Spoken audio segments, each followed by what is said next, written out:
Hello, everybody. This is Matthew Brand. Thanks for tuning in to Magnum Creed. Now, if in light of these mass shootings, and I've covered that in the last episode, but basically, what you have is politicians doing this thing that they always do, where they compare America to other countries. It's usually the left wing politicians or Democratic politicians.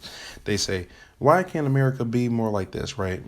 These other countries don't have these gun violence. These other countries don't have. They have health care. Why can't we be more like these other countries? And I have to tell you, there's a reason.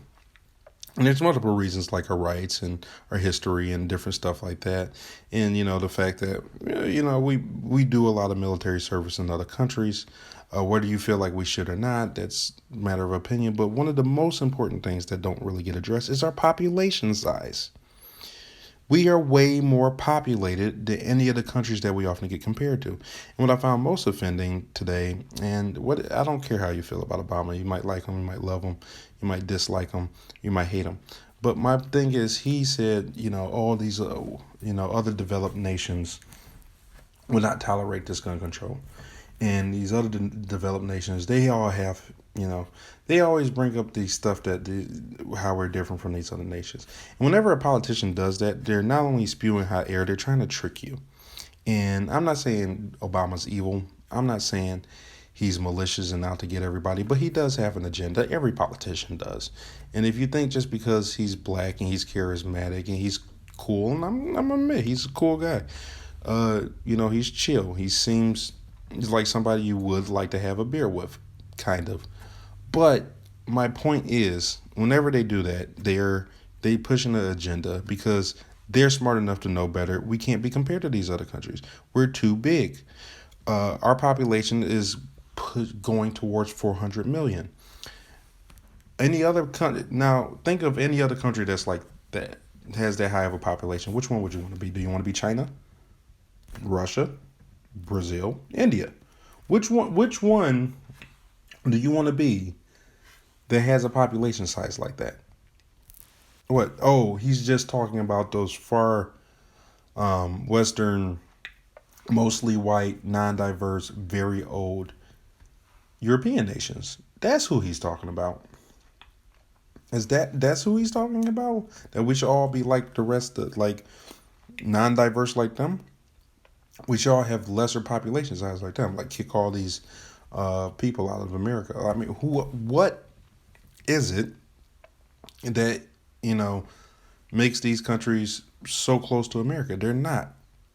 We are doing very well to be such a developed country, such a safe country, and we are safe. I don't care what you feel about the mass shootings. For the most part, we're safe. Shootings are down 70% in 20 years. Um, and that's the 90s. Like 20 years might, some people sound like, oh man, that was like forever ago. No, that's the 90s now. So, and I mean, shoot, what would it be? The late 90s. You know what I'm saying? So, 1999. So, here's the deal, we're doing better. We're not doing worse. We're doing good. We're very wealthy for a big nation. We're very healthy for a big nation. We're very safe for a big nation. We have, most importantly, a lot of freedom for a big nation. The most comparable nation to us, population size, that we would probably want to wake up and be would be Japan. And Japan doesn't even have half our population size. Not only that, right? Because our population size is in like 300 millions, but with all the people coming over, with all the people who are unchecked, and people are flooding in by the thousands, it won't be long, I believe, before we hit 400 million. And if my numbers are wrong, that's not really the point. I'm still, the ratios are still right, right? Japan is, I think, like what, 120 million.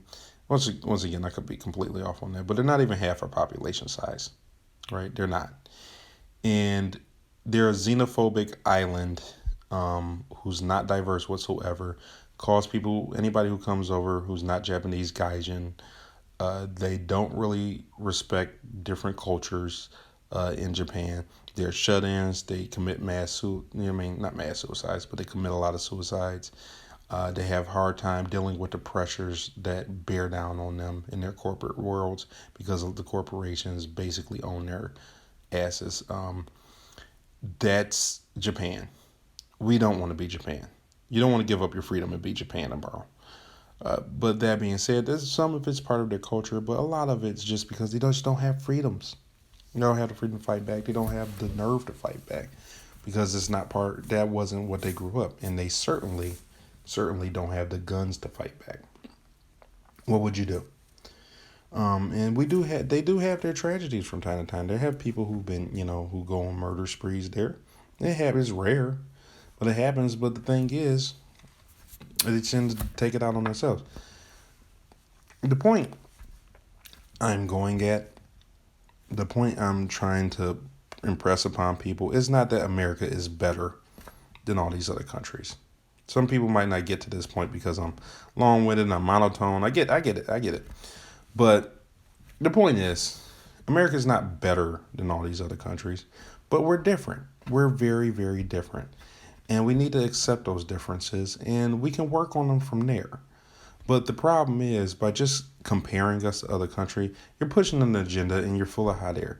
I mean, look, Obama's cool. Obama's very charismatic. I don't think he's evil, but he's a politician and politicians push agendas. That's how they make money. So keep that in mind.